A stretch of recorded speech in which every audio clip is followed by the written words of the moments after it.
Hi everyone, I'm MaryAnn. I have been an artist for the last 12 years, professionally for about 10 years. In this video, I'm gonna talk about an opportunity that I just found out that I got, like at the time of recording this video, a couple of hours before this moment right now. And what I have learned and what I'm realizing about the artist journey, or just the journey, I don't know. I'm still in shock about receiving the news that I got, and so I'm just gonna jump straight into it, okay? I have never considered myself a comics artist. I mean, I've had dreams of, wouldn't it be nice to publish a graphic novel kind of dreams? But I've never considered myself a comics artist or graphic novelist. So for this opportunity, I submitted my graphic novel in progress. The whole premise of this is that anyone can submit your comics in progress and get some notes of feedback from the panel of judges who are publishers. If you're one of the top 3 submissions, you get to present your graphic novel, comic idea in progress directly to the panel of judges themselves. And of course, there's no guarantee for getting published, but you get valuable feedback directly from them. I was thinking, well, if I could get that, that would be nice to have, but I definitely did not expect that I would. So I submitted, thinking I would just get a few notes of feedback, and I just found out that I am one of the top 3 submissions. And I'm still a little bit in shock. As you can see, I'm even struggling to find the words to express what I'm feeling and what I'm thinking and what I'm realizing right now. And then because it just so happened that I needed to record my weekly video, and I'm so not prepared, and that's all I can think right now is about this opportunity and what that means for me going forward, what that means for my graphic novel going forward. A little bit of background about this graphic novel. It was totally kind of unexpected. In 2012, I attended 24-Hour Comics Day for the very first time. 24-Hour Comics Day is a comics creation / social event kind of thing created by Scott McCloud to get comics creators or aspiring comics creators or just artists or just people who like to draw together to create 24 pages of a comic. And of course, you don't even have to do 24 pages. It's really just a fun kind of thing, and in a way also like a creative challenge. And I went because I had these 2 characters in my mind and I had been doodling them, and there was no story or I had no ideas for who they were, what their background is or anything like that. It was just characters that I had been doodling. And so I decided, just for the fun of it, to go to 24-Hour Comics Day and draw something. I didn't know what was going to come from it. And what I want to share about this also is that in October of 2012, when I attended this 24-Hour Comics Day for the very first time, I was not a professional artist. And in fact, I had been struggling as a self-taught artist for the entire year before that. Long story short, I wanted to be an artist since I was a child. I was discouraged from it. 20 years later, I reconnected to my dream while I was studying in the US, something else that's not art related, and decided that this is my chance to do this whole art thing. And I was 28 at the time. And so when I attended this 24-Hour Comics Day, I was 29. I hadn't gone to art school. I didn't know what I was doing in terms of being an artist. I didn't know where to begin. Most of the time, everything that I drew, I hated.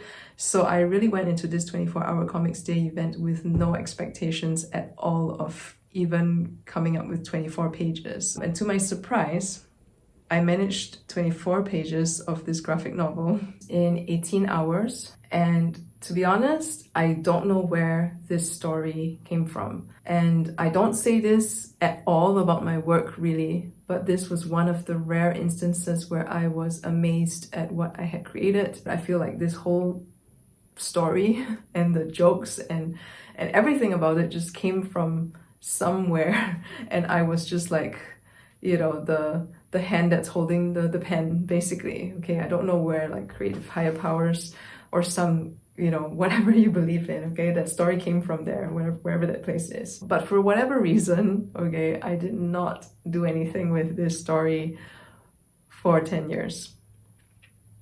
And like every few years or so, I would find it again somehow and read it And even as I'm reading it, it's like, oh my gosh, I can't believe that I wrote this. And it's, again, constantly feeling like there was some potential and possibility with this story, but I just didn't know where to take it after that. I had these 24 pages and it was like her first 2 chapters, and I did not know how to continue the story. So 10 years go by, and last year in 2022, I learned how to draw digitally using Procreate on the iPad. I decided to revisit this comic again, and this time, early this year in January, I decided to redraw these 24 draft pages into something that was more polished. I just wanted to see it exist in a more polished form, because the 24 initial pages were really sketchy and a little messy and illegible at times. I spent about 3 months, 5 days a week. I would spend about 3 hours, and in that 3 hours I only drew like 1 page. That's how long it took me. I managed to turn these 24 draft pages into 42 polished pages, and then I kind of left it again as it is until this year's 24-hour comics day. Just a few weeks ago in October 2023, I joined 24-hour comics again with the intention of continuing this story. Didn't know how it was going to continue exactly, but somehow 12 hours later I managed to complete 24 draft pages of a continuation to this story. So like chapter 3 and chapter 4, I guess. It's far from complete, okay? But anyway, when I was at this 24-hour comics day, they talked about this opportunity to submit your comics in progress to get feedback from publishers, and of course top 3 submissions get to present directly to the publishers. So I submitted, and I just found out that I'm one of the top 3 submissions, which is so surreal, and it just feels like it was not just in my head, seeing that this artwork, this story has potential to be something, okay? And I don't know what yet. I don't want to put the cart before the horse. It's like having this external validation from people who know publishing and know comics, because I certainly am not an expert in comics or graphic novels at all. So to have people who know these things think that my work has that potential is unbelievable. I could not believe that I had this opportunity, that my work had earned this opportunity. And what I wanted to share with you today is that whatever it is that you are working on as an artist, or even just, whatever passion projects you have, okay, whether you're an artist or not, that's not the point here. Just something that you're passionate about, something that excites you, something that you really want to do and your heart is saying like, I really want to do this. Just do it.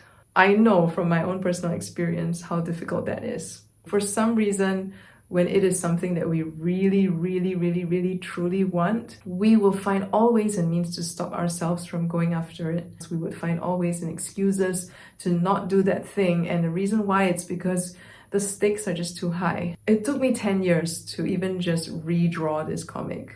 When I read my draft, I surprised myself. And I got scared. I got scared thinking that if I were to try and continue to pursue this, it's just not going to be good enough. And plus, because I didn't see myself as a comics artist or graphic novelist, I just didn't pursue it. I didn't do anything with it for 10 years. Go for it. Whatever it is that you really want to do, because you'll never know where it might take you. And don't be hung up on thinking that, I'm not a whatever, fill in the blank, okay? Like if you want to do a painting, don't tell yourself, I'm not a painter, and then stop yourself because of that. Or, if you want to draw a graphic novel, don't tell yourself, I'm not a graphic novelist, and stop yourself because of that. Like all these labels, honestly, they're just labels, okay? They're just labels that we as a whole human race have come up with to make things a little less complicated, to make things more clear in terms of like when we refer to different things. But honestly, these labels do not define you. These labels do not define who you are and who you should be. And if anything, you decide who you are and who you want to be and what you want to do. One of the things that I have learned this year is from Austin Kleon, who wrote, "Forget the noun, do the verb." And essentially what he's saying is that artists make art, writers write. Whatever occupation you want to fill the blank in with, you do that thing that occupation is supposed to do, and that's what defines you, the actions that you take. and not the label. I know it sounds cheesy, but follow whatever your heart is saying. Something you want to learn, something you want to make, something you want to pursue, and just go do it. Go figure out a plan to do it. It's gonna be hard. It's gonna be challenging. You're gonna feel a lot of times like it's not working, like how I felt so many times like it's not working. But I showed up for 3 months to redraw my graphic novel and I submitted it. If I had not redrawn it, it would not have been ready for this submission. You never know where it takes you. I mean, I honestly don't know where this is going to take me, but I'm just seeing right now that just the very act of taking action on something that motivates you and something that you love and something that you're really passionate about, something that really matters to you, that's really all you need to do. I know we're all very busy people. We have like our priorities, we have our commitments, we have our obligations. But at the end of the day, it is your life. If your passion, if this project is just as important to you as all your other commitments and obligations, find a way to make time for it, because that time is just not going to magically appear. You're never going to be in the right emotional space or the right head space. You just got to show up and do it. Your passion projects are going to take time. Your dreams are going to take time, and there's no better time to get started on them than right now. That's one. And number two, you're never going to find the right time to get started on it. So show up as consistently as you can every single day, if possible. Number three, forget about the labels. Forget about, that you are not an artist or not a singer or not a whatever, and just go do the thing. Just take action and do whatever that thing is that matters to you. If you have any questions, feel free to ask them in the comments, or you can also chat with me through the comments. Subscribe to my channel for more inspiration and motivation for following your dreams, whatever they may be, whether you are wanting to be an artist like me or something else entirely different. I am here to share what I'm learning in this whole process of chasing what really matters to me, and I hope that gives you some insights and inspiration and encouragement as well. Thank you for watching, and I will see you soon.